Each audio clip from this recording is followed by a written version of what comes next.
What the Stars See. I love it. You like it? Oh, good. Of course I like it. Okay, so first of all, I want the story behind the song, first of all, and then how you got Lindsay and Karen Fairchild on it. I know. I'm giddy myself. So last year I wrote a lot, and I all of it on Zoom. And my first Zoom writing session was the one where I wrote What the Stars See. And the night before the session, I was outside with Sam and just looking up at the stars, and it was a very starry night. And I just remember thinking, gosh, their perspective is crazy. They can see everybody and see what everybody's doing in their most, private, intimate moments. And like, I was thinking, like, how awesome would it have been to have been able to see what my exes were doing when we first broke up, and see if they were like crying over me or just over me. And then it just kind of made me think about anybody that you're not in contact with anymore that you wish you could know what they were thinking and doing. So the concept What the Stars See just popped into my head, and I wrote it the next day with Lindsay Rhymes and Jake Rose. And then when it came time to, think about recording it, I was listening to the demo with my producer, Nick Wheeler, and Karen, who is actually helping with like the project as a whole. She's been doing some vocal producing and stuff, which has been really fun. But we were listening to the demo, and she was like, I feel like this could be a collaboration moment. Like, I feel like if you want, I could sing on it. And I was like, yes, yes, like say no more, like put it in writing. And then it's such a guitar driven song. It's a rock song with a country lyric and country concept that I just couldn't help but think of Lindsay. And, of course she's one of my best friends. So it just kind of happened very naturally. Both Karen and Lindsay are not only a couple of my favorite artists, but a couple of my favorite people. So to have them involved in such a sentimental kind of song is just awesome. So I'm so excited for people to hear it. I love that video you shared when Lindsay found out that she's on a song with Karen Fairchild. That was epic. Yeah. Because I was like, obviously, I want you to be a part of this, but there's a surprise other feature on it. And I also just know, like, Lindsay is much like me, like, just loves kind of collaborating with people in town that are inspiring. And Karen is one of the most inspiring people, and obviously has been a huge advocate for female artists in town and just in general. And is always, she calls herself, well, we call her our like fairy godmother, like, even though that sounds like she's super old, but she's not. But she's just always been a mentor for all of us. And, to have her agree to do this with us is such an honor. And she has great clothes. Her style is impeccable. It's right? Just like she incredible. Never misses. So there's that. Never misses. So I love what you said, that it's a country lyric on a pop song, which I feel like kind of sums you up. Yeah, I really found a really nice blend of really embracing my kind of pop punk elements that I've always loved and done, and maybe sort of watered down over the years. And just, I think maybe the pandemic is what made me reflect on what it is I really want to do. And I really just got back in touch with that part of myself.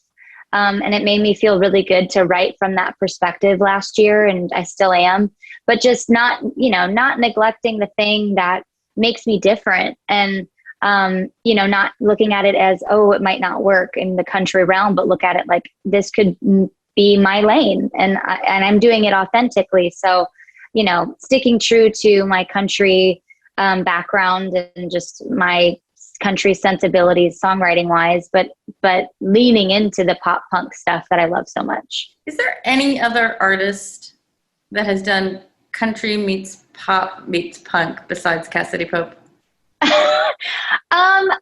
I've definitely heard versions of it in the last couple of years, because there are so many, well, not so many, but there are a few of us from that world that are in country now. And they're not all artists. They're like producers and songwriters in town that are behind these country songs. So I think that there's been elements of it, but I mean, I think I'm going to have my own kind of version of it. And because the pop punk it's specific, but it's also kind of, it's like country music, you know, it's like country music has its sort of shtick, and then there's like all of these other branches of it out there. And it's the same thing for pop punk. So yeah, I'll have my version of it. And I think it's sort of been sprinkled in a little bit here and there for other artists. Okay, so I'm going to say a name, Nick Wheeler. Yes. I just love him so much. Who doesn't? So how did that happen? I mean, I wouldn't be cool in the studio. I'd just be like. Yeah, it is like that. It is like that. I've sort of gotten a little bit more, you know, used to it, but it's still crazy to me that I'm working with the guitar player / you know, writer of All American Rejects. Like, that's just so crazy to me. But we actually toured together back in 2009. Hey Monday, my old band, was opening for Fall Out Boy, and All American Rejects was like direct support, I think. And we played shows with them in Australia and New Zealand. But I don't even think I met Nick on that tour. Like those tours, you could be on tour with somebody for a month and not meet anybody. And so 10 years go by, then end of 2019, I did a reunion show with Hey Monday. And I think it was, my friend Nick Garvin, who works at my management company, who knows Nick somehow, was like, Nick Wheeler from All American Rejects lives in town. You know him, right? I was like, I mean, I don't know him very well, but I mean, do you think he'd be down to do the show with us? And he's like, yeah, absolutely. And I got in touch with Nick, and he was so down. He came up and played a couple of All American Rejects songs, which I sang to. And then 2020, you know, threw us all for a loop, and Zoom writing sessions became a thing. But I saw that Nick Wheeler would be down to write on Zoom with me. So we wrote probably like 4 times through the pandemic. And I just remember getting the demos back for me to sing on here remotely. And I just remember thinking they sounded done. Like they sounded like masters, you know, that you would release.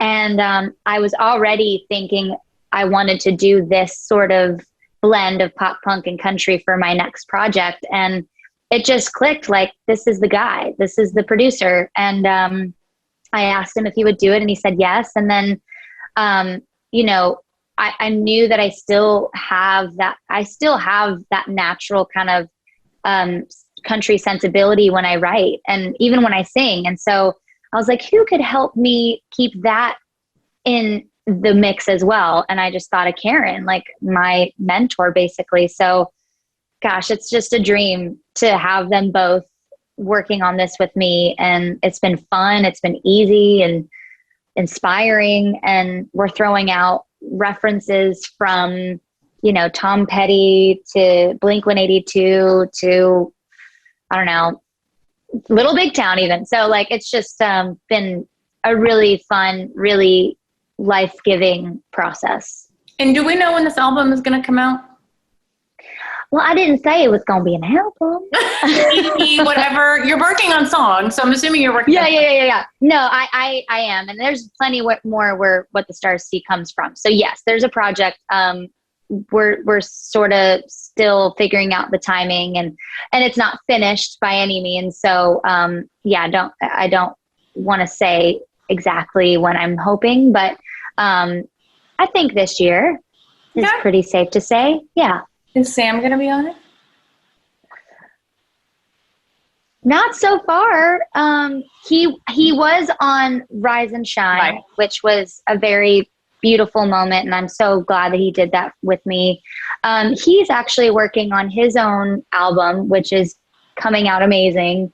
So yeah, we'll see. He maybe I'll re-release something with him on it, but yeah, maybe we need like an album in between where we kind of do our own thing, you know? How are you guys doing, or how are you doing with the weirdness of 2020? We're slowly coming out. How is life? You know, there's definitely an element of social awkwardness that I've realized I have. Zoom has been completely, totally normalized for me now. I'm like, oh yeah, I'm talking to you on Zoom and not in person. That's normal. So now when I see people in person, and I'm fully vaccinated, so I'm like sort of seeing people who have been fully vaccinated here and there. It's taking some getting used to be honest. I thought it would just be natural to just go in for a hug and sit down and have drinks and, you know, have a fluid conversation. And I catch myself sometimes, just sort of losing track of what I'm saying and just paying attention to my surroundings and things around me that I never would have been kind of alert over. And so it's just, I'm very grateful for the light at the end of the tunnel. Things are opening up, but it is an adjustment for me, but yeah, it's kind of weird.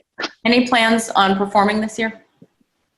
I had a couple of things pop up on my calendar today that, I wasn't sure we're going to stay on it, but I have a military base show that's coming up in South Carolina, which I'm excited about in July.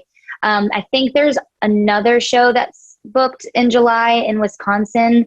But the thing that kind of is bizarre about my schedule, my show schedule, is I played like all the festivals and fairs and stuff in 2019. So those fairs and festivals tend to go with different artists the next year. And I wasn't booked on any of those in 2020. Now they're pushed to 2021 and I'm still not booked on them. So the summer is sparse as far as shows go, but there's new music coming and I'm going to probably do some virtual things, maybe even film a virtual show that I can have people tune into, full band show that people can tune into. So I'm going to get creative with it, but I'm really, really hoping there's a fall opportunity that it's looking promising, a fall tour. So